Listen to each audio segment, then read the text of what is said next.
preocupa mucho porque en realidad les diré que hay muchos que veo que están muy mal de hipertensión. Entonces hay que tratar de que ustedes se lleven lo básico, lo mínimo que tienen que saber acerca de hipertensión arterial. Primero, cuando hablamos de hipertensión arterial, hablamos de una enfermedad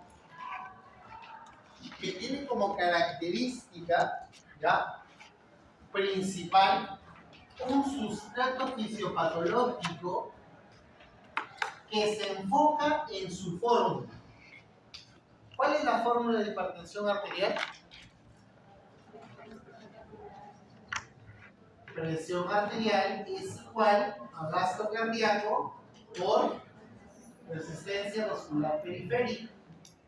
Y gasto cardíaco es frecuencia cardíaca por volumen sistólico por resistencia vascular periférica.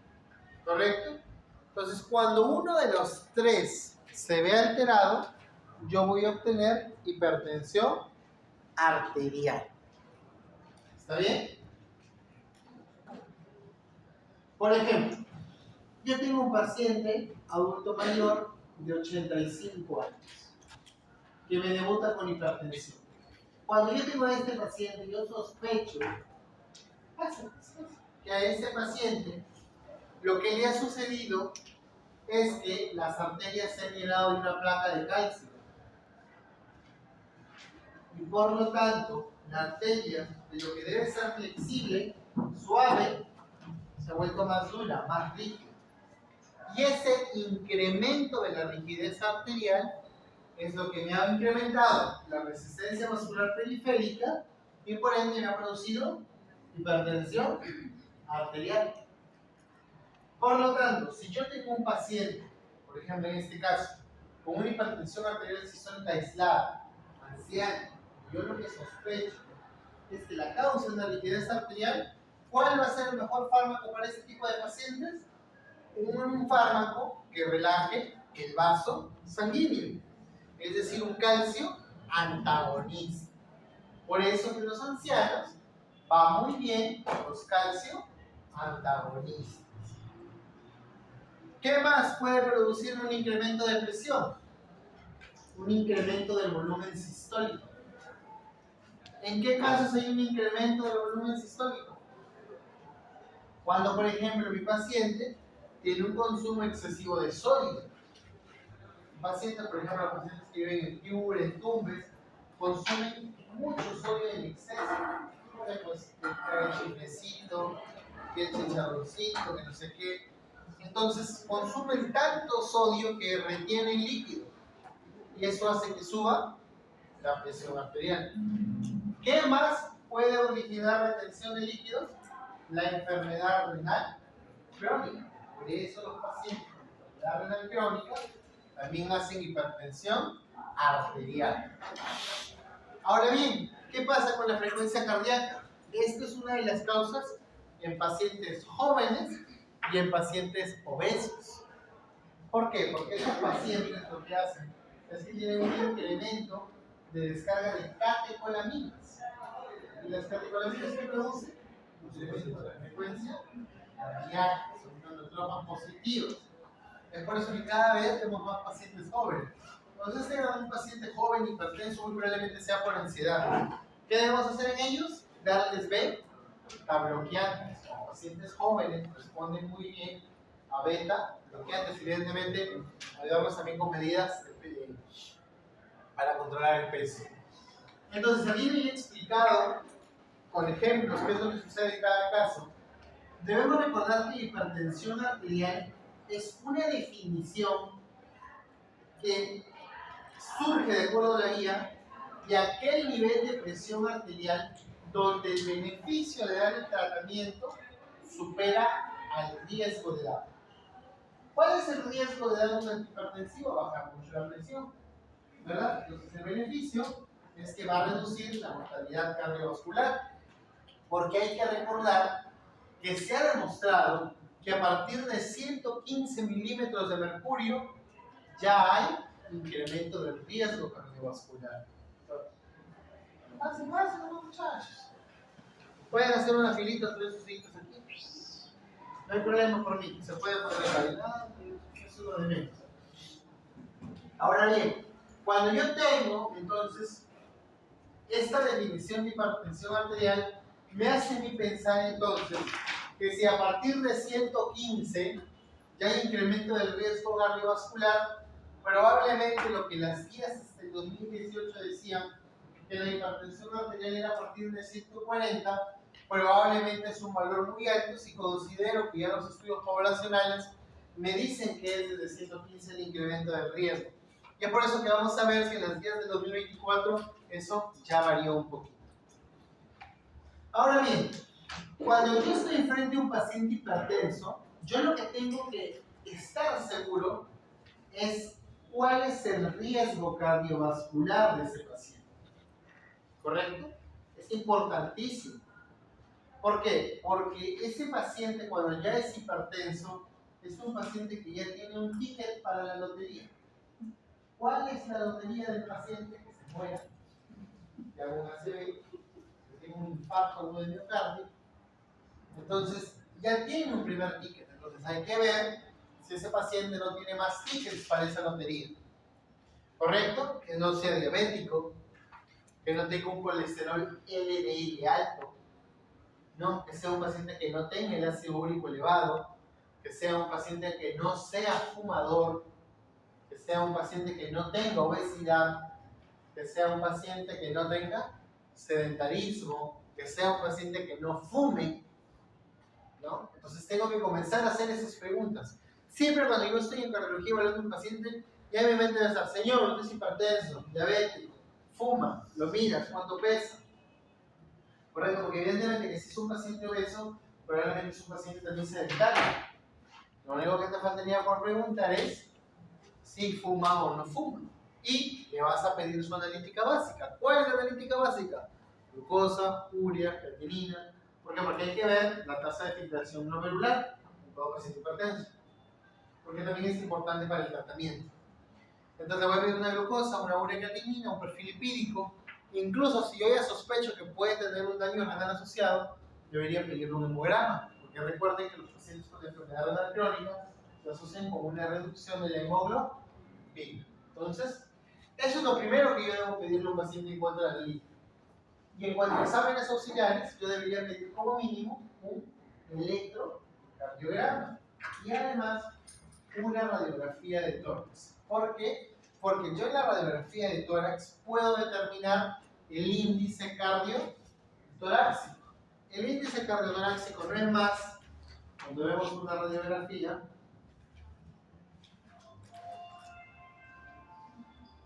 si tenemos el corazón en el centro, imaginariamente yo voy a trazar una línea en el centro y voy a decir, la mitad de acá para acá es A, de acá para acá es B, y toda esa sumatoria es C.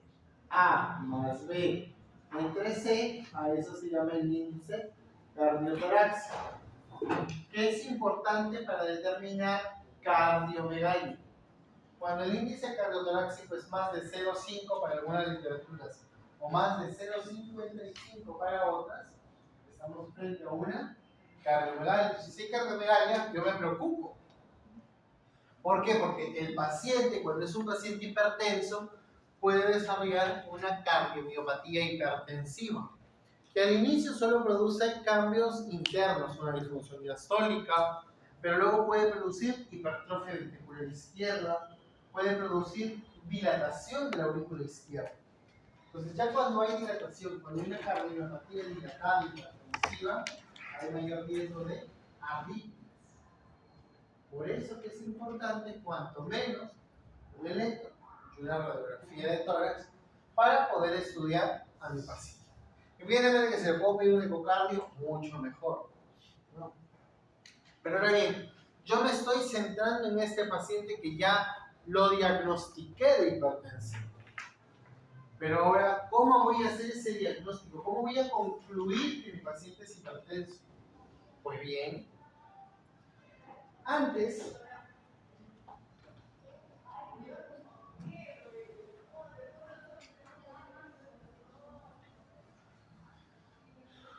las guías, sobre todo vamos a hablar acá de la guía europea, del 2018 te decía, bueno, si yo tengo una presión arterial óptima,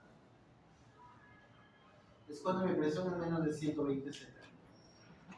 Yo tengo una presión arterial normal, si mi presión no pasa de 130 sobre 80. Tengo una presión normal alta, ¿no? Si es que ya está hasta 139 sobre 89. Y ya tengo una una hipertensión arterial a partir de 140 con 90. Y a partir de ahí le planteaban 3 grados, ¿verdad?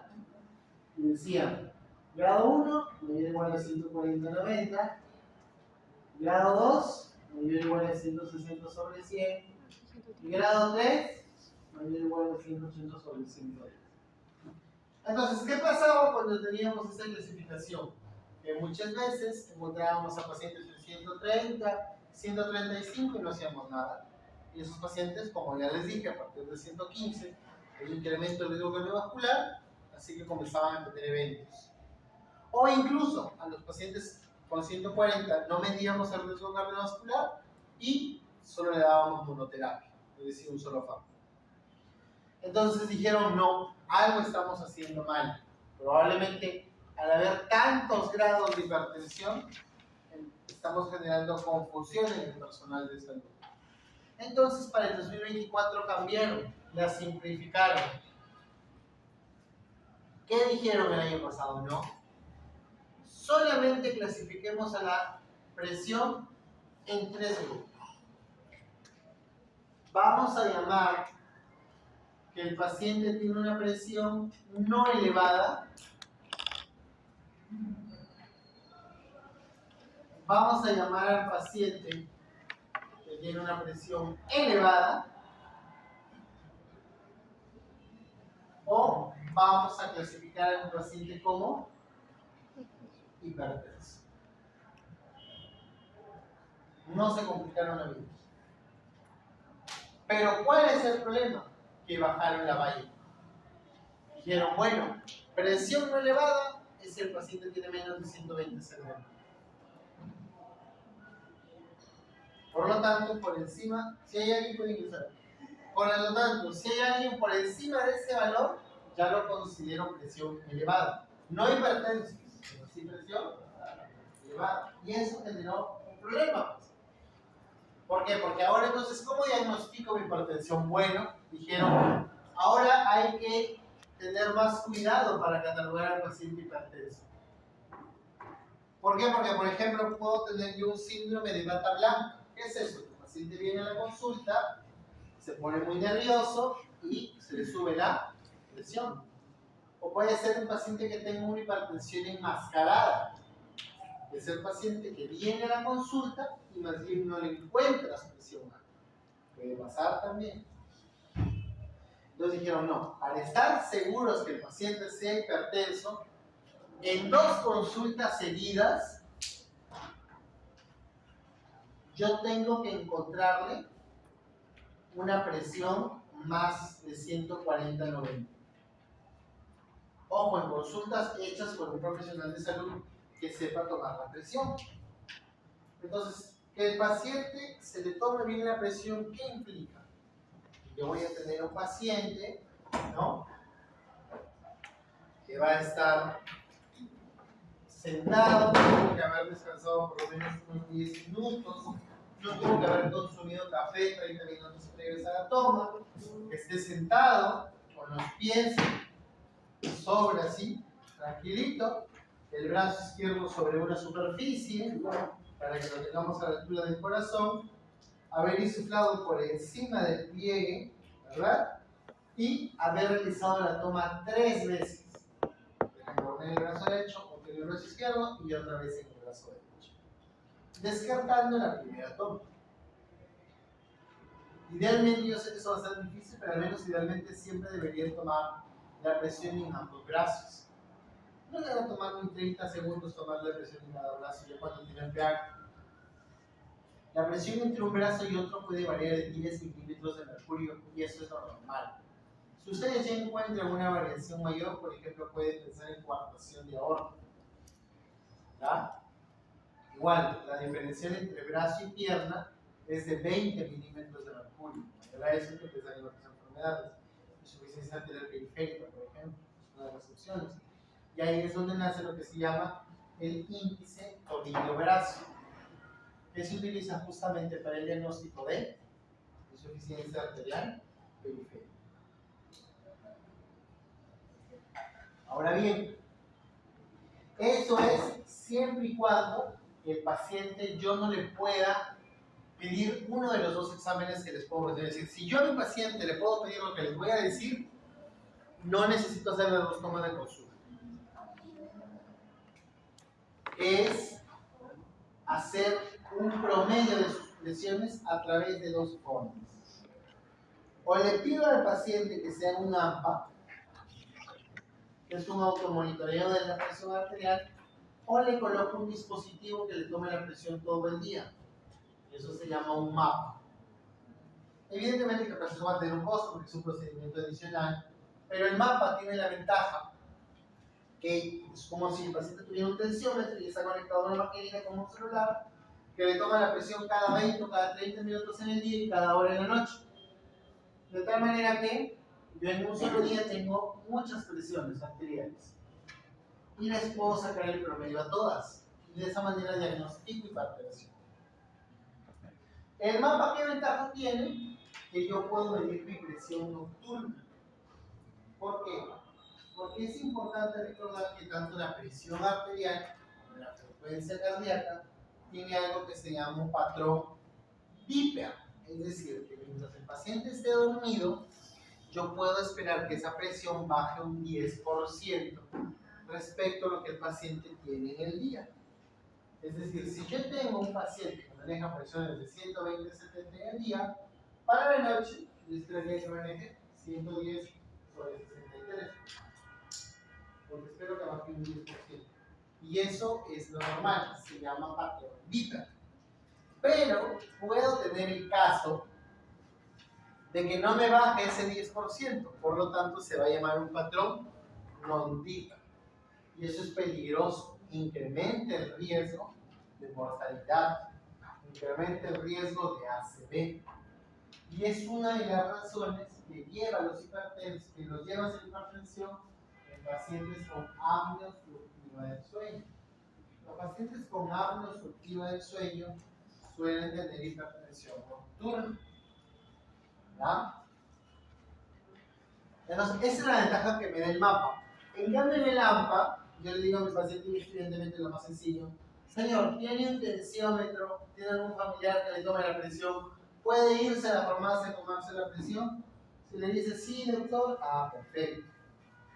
Entonces le van a hacer un cuadrito, lo van a colocar mañana, tarde o noche, el que tiene que irse a tomar la presión. Señor, me va a hacer esas tomas por 3 a 5 días. Y ustedes van a sacar un promedio de todas esas presiones. ¿Correcto? La desventaja evidentemente es que no puedo sacar presión nocturna. Esa es principalmente la desventaja de uno y otro.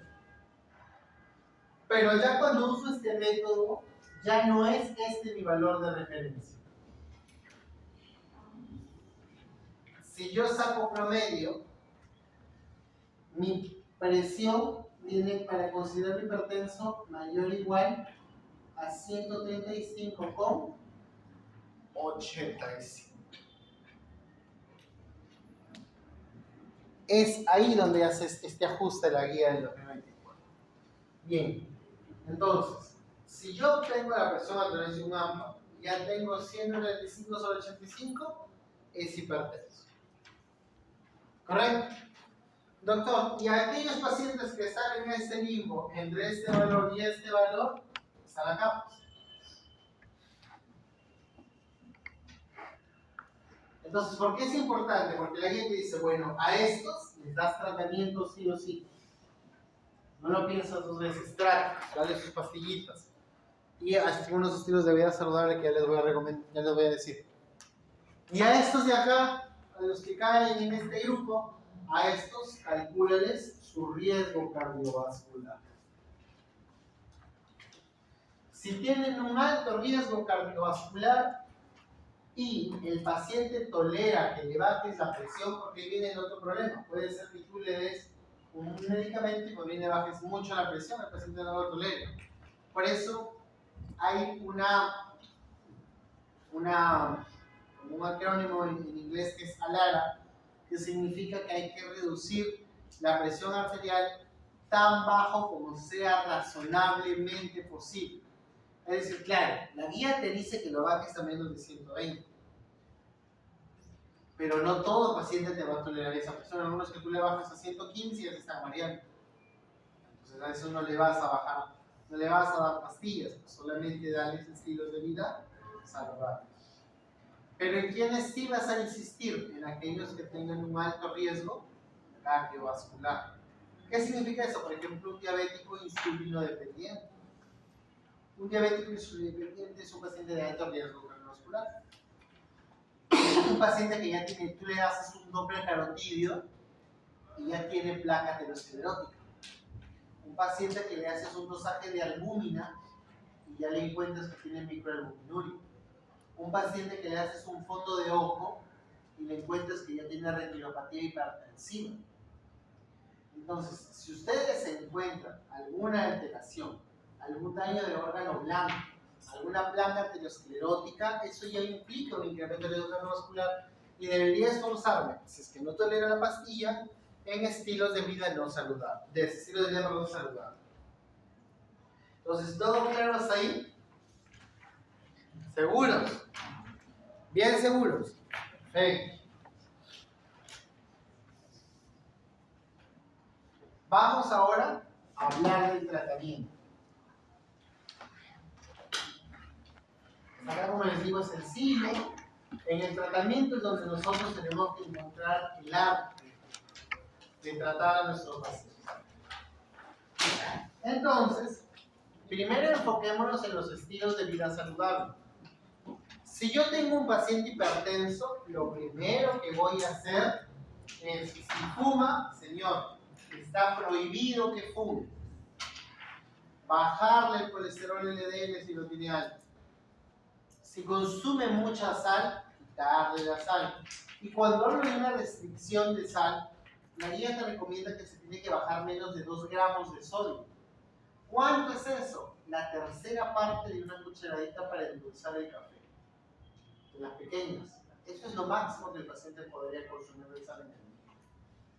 Y recordar que hay sal también en otros lugares. Aceitunas, embutidos, todos esos que tengan la etiqueta de alto en sodio. Hay que reducirlos a lo mínimo posible. Nunca quitarlos, porque el paciente no lo va a cumplir si lo quitas, pero le puedes reducir. Señor, si una mañana ya se come 3 aceitunas, ya no coma jamón nada. Señor, si quiere consumir queso, consuma queso dietético. Si quiere comer pescado, come pescado fresco, no come el pescado salado. Si va a consumir chaufa, recuerda que la salsa de la ajonjolita también es salada. De preferencia que sea en el almuerzo, que sea una vez por semana. Si va a consumir su pollo a la brasa, que sea ensalada sin pollo, o una por ahí, 2 para que al menos, ¿no? Pero la idea es eso, reducir el consumo de sal. Si no lo hacemos, claro, suena difícil, ¿no? Entonces, el doctor me va a mandar a... No, pero es lo que hay que hacer. Si el paciente hipertenso quiere controlar su presión, tiene que disminuir el consumo de sodio, lo primero. Y lo segundo es hacer ejercicio, actividad física. La actividad física para el hipertenso se considera tratamiento siempre y cuando haga 150 minutos de ejercicio a la semana. Eso es 30 minutos todos los días o 1 hora dejando un día.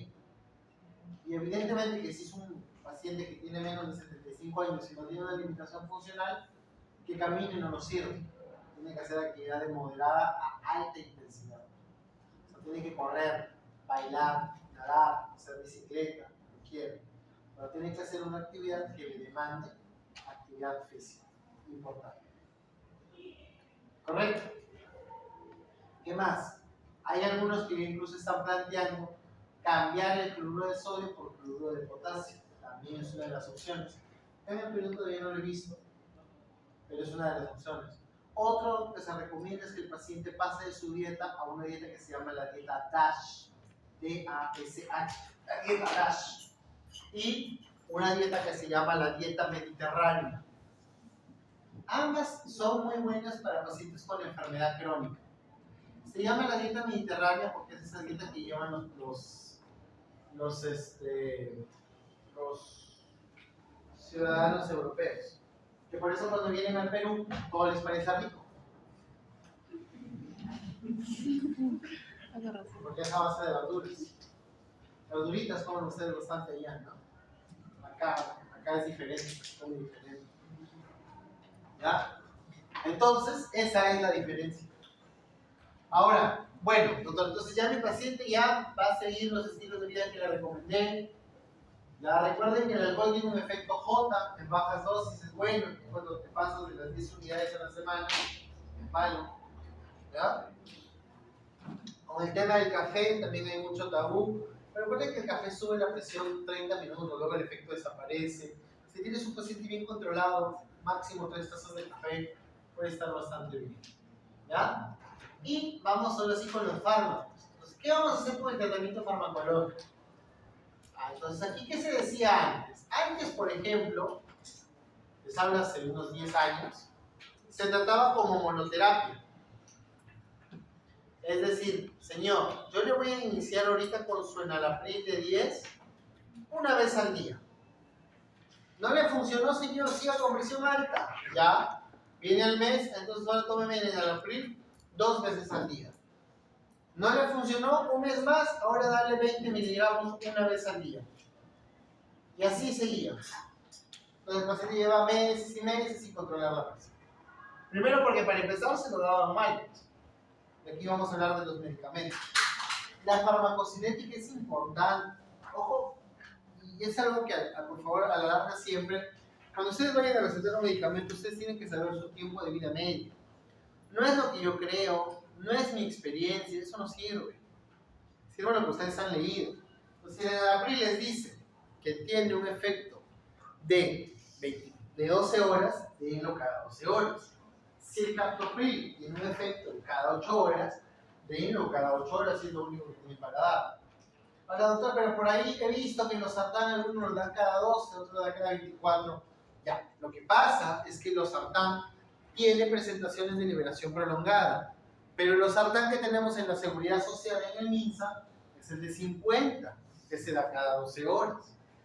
No le puedo dar cada 24. El iversartán, ese sí se puede dar cada 24. Y aquí vamos a hablar de su medicamento. Pero bueno, esto ya no se usa porque, como les digo, no permitía controlar la presión arterial porque esperaba hace mucho tiempo hasta adecuarnos el control. Entonces, ¿qué dijeron en las 2 últimas guías? ¿No? Lo que ahora debemos hacer es terapia combinada. De arranque, comenzar con una combinación de medicamentos que vayan por diferentes mecanismos de acción.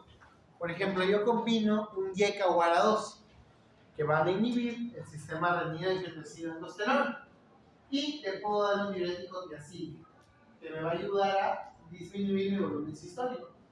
Entonces ya estoy agarrando 2 vías de tratamiento hipertensivo. O le puedo dar un ARA2 con un calcio antagonista. Entonces ya comienza a combinar.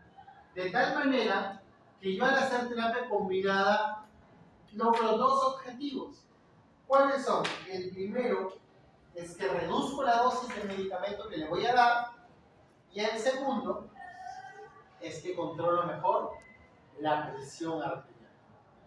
Entonces la tendencia ahora es usar terapia combinada de inicio.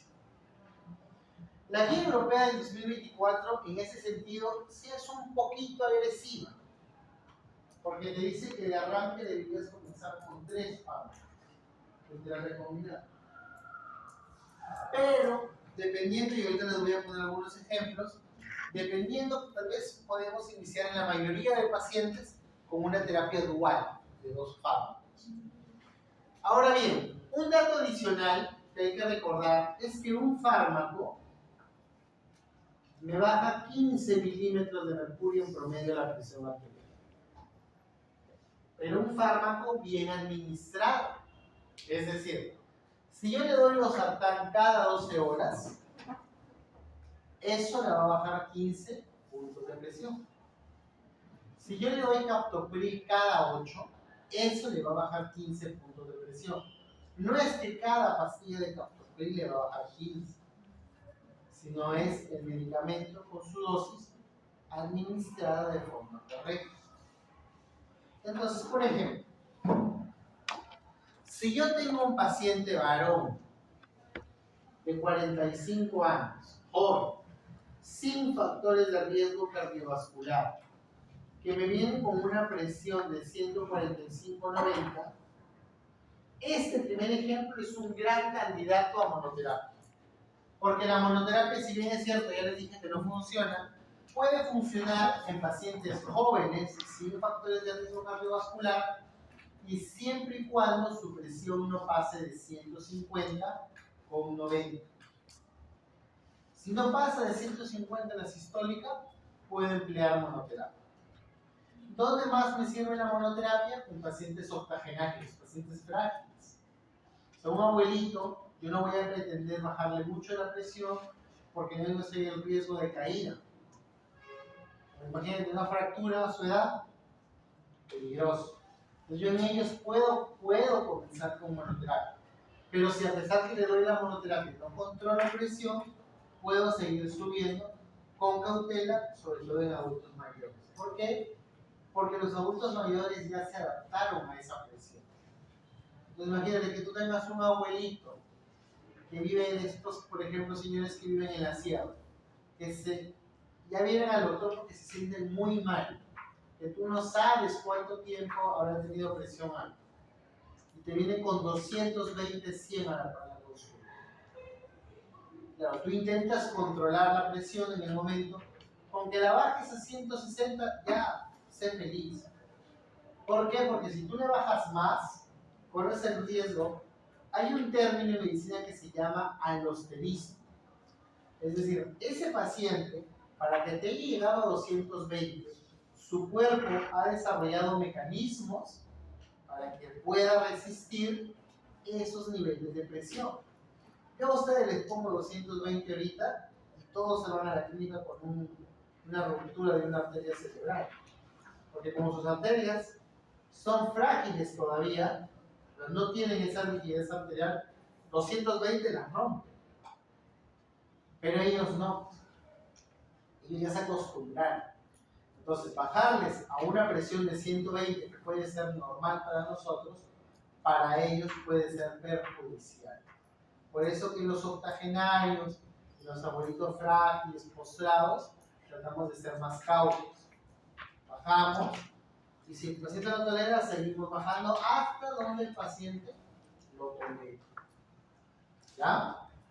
Entonces, este paciente, por ejemplo, iría bien con losartán de 50 miligramos mañana y noche.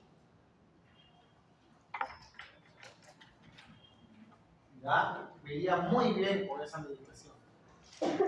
¿Correcto? En cambio, yo ahora puedo tener una paciente mujer, 70 años de edad,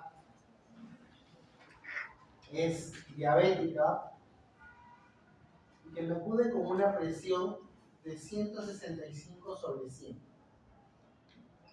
Entonces, ¿qué pasa si yo a esta señora le doy monoterapia?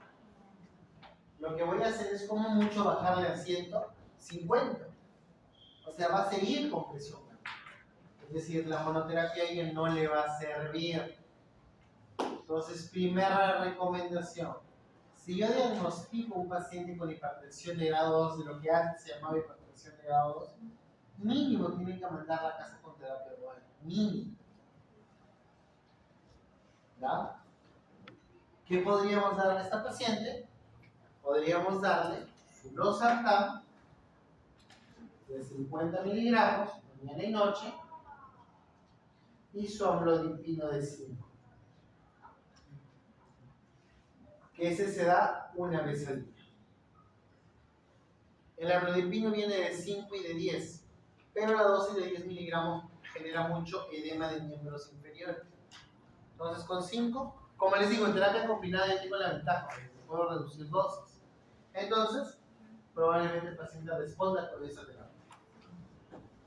Luego, si no responde, lo citas al mes, ves cómo va, ves si ha hecho sus hábitos de vida saludable, se los ha cumplido y a pesar de eso, le puedes agregar un medicamento más. Doctor, ¿y qué pasa si no, por ejemplo, tú le dijiste, a ver señora, le voy a dar el tratamiento, la señora mejoró, a la semana se sintió bien, se regresó a su tierra, tú le encontraste como 80 kilos, la señora mide 1,60 m, viene al control al mes y le encuentras como 87 kilos. ¿Ustedes creen que esa señora siguió estilo de vida saludable? Para nada, se sintió bien y comió más todavía. ¿No? Entonces, en ese paciente, evidentemente que yo tendría que incrementarle un medicamento más. Ahora vamos a con otro ejemplo. Paciente varón, 65 años, diabético, insulino dependiente, con una RC de segundo grado, y este le tiene con una presión de 185/115.